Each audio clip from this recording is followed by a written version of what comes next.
नाम है हरिया, मैं काम करता हूँ बहुत बढ़िया, खाता हूँ खाना और रोज गाता हूँ गाना। अरे यार, आज तो बहुत देर हो गई। इस खतरनाक जंगल को देखकर तो मेरे हाथ पैर ठंडे हो गए हैं। अगर मैं वक्त पर गांव नहीं पहुंचा तो मालिक बहुत नाराज हो जाएंगे। तभी हरिया को एक आवाज सुनाई देती है। सुनिए हरि जी। अरे, ये आवाज किसने दी? तभी हरिया को सामने कुछ दूर एक औरत खड़ी दिखाई देती है। अरे भाई, ये औरत अकेली इतनी रात को इस जंगल में क्या कर रही है? चलकर पूछना पड़ेगा।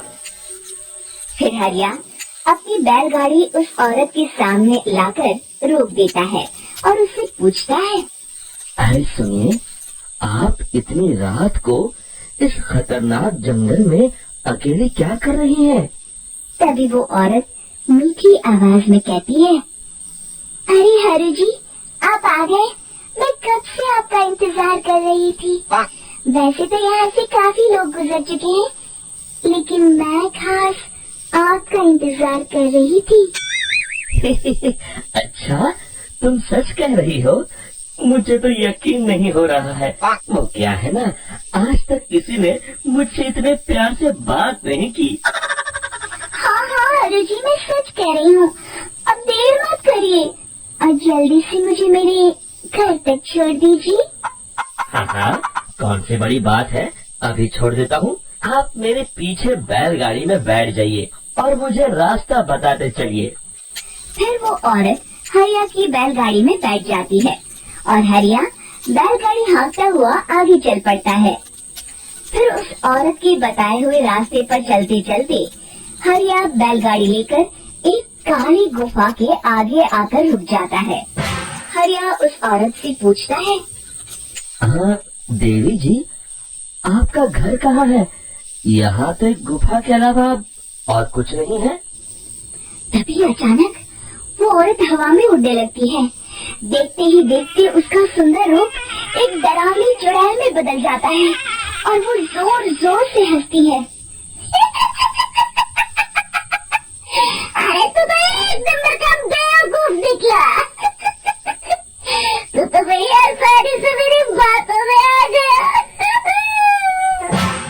अरे मर गया रे, ये तो एक चुड़ैल है। हे भगवान बचा ले, ये तो बड़ी डरावनी दिखाई दे रही है। और फिर अगले ही पल हरिया की बैलगाड़ी में रखा सारा सामान हवा में उड़ता हुआ उस काली गुफा के अंदर चला जाता है और वो चुड़ैल भी उस गुफा के अंदर जाकर कहीं गायब हो जाती है। हरिया ये नजारा देख बुरी तरह घबरा और परेशान हो जाता है। अरे, ये चुड़ैल तो मेरा सारा सामान लेकर गुफा में गायब हो गई। अब क्या होगा? अगर मैं गांव खाली हाथ गया तो मालिक मेरी अच्छी खबर लेंगे। मेरी इस बात का कोई यकीन भी नहीं करेगा। फिर आखिर वही हुआ। हरिया के मालिक चंपक सेठ को हरिया की किसी भी बात पर रत्ती भर भी यकीन नहीं हुआ। चंपक सेठ को लगा हरिया झूठ बोल रहा है और उसने ही लालच में आकर सारा सामान हड़प कर लिया है। फिर हरिया को बेईमान समझकर चंपक सेठ उसे काम से निकाल देता है। अगले दिन अपनी दुकान में परेशान बैठा चंपक सेठ गुस्से में बड़बड़ाता है। अरे, दुकान में तो सामान बिल्कुल भी नहीं है। अब मुझे ही शहर जाकर सामान लाना होगा। फिर वो अपनी बैलगाड़ी लेकर शहर चला जाता है। शहर से सामान लेकर जब चंपक सेठ वापस गांव लौट रहा होता है, तभी उसे एक आवाज सुनाई देती है। चंपक जी, ओ चंपक जी। अरे, ये तो कोई मेरा नाम लेकर मुझे पुकार रहा है। फिर उस रास्ते में वही औरत खड़ी दिखाई देती है। फिर क्या था, हरिया की तरह चंपक सेठ भी उस औरत के पास अपनी बैलगाड़ी लेकर जाता है और वो भी उसकी चिकनी चुपड़ी बातों के मुंह जाल में फंस जाता है। फिर चुड़ैल उसे भी अपनी गुफा तक ले जाती है और उसका सारा सामान लेकर गुफा में गायब हो जाती है। बेचारा चंपक सेठ लाचार होकर खाली हाथ गांव लौट आता है। फिर ये उस जंगल में रोज की बात हो जाती है। जो कोई भी शहर से कुछ लेकर गांव की तरफ लौटता, वो चुड़ैल उसे बेवकूफ बनाकर उसका सारा सामान लेकर गुफा में गायब हो जाती। एक दिन हरिया एक लकड़हारे को उसे जंगल की तरफ जाते हुए देखता है। फिर हरिया उसे रोकते हुए कहता है, अरे भाई, क्यों अपनी मौत को दावत दे रहे हो? मेरी बात मानो, आगे जंगल में मत जाओ, वहाँ एक बड़ी भयानक चुड़ैल रहती है। लकड़हारा हरिया की बातों को नजरअंदाज करते हुए कहता है, अरे भाई, मुझे पहले ही बहुत देर हो चुकी है, मुझे जाने दो भाई। शाम तक लकड़ियाँ काट कर शहर के बाजार में बेचना है। तुम अपनी ये कहानी किसी फुर्सत में बैठे इंसान को सुनाओ, मैं तो चला। इतना कहकर लकड़हारा वहाँ से आगे जंगल की तरफ चला जाता है। फिर अगले दिन गांव के मुखिया के घर के बाहर बहुत सारे लोग जमा हो जाते हैं। तभी हाथ में कुल्हाड़ी लिए खड़ा लकड़हारा कहता है, अरे मुखिया जी, अब आप ही हमें बचाइए उस जंगल वाली चुड़ैल से। हमारा सारा काम तो शहर से ही होता है। अरे मुखिया जी, उस चुड़ैल की वजह से तो मैं पूरी तरह बर्बाद हो गया हूँ।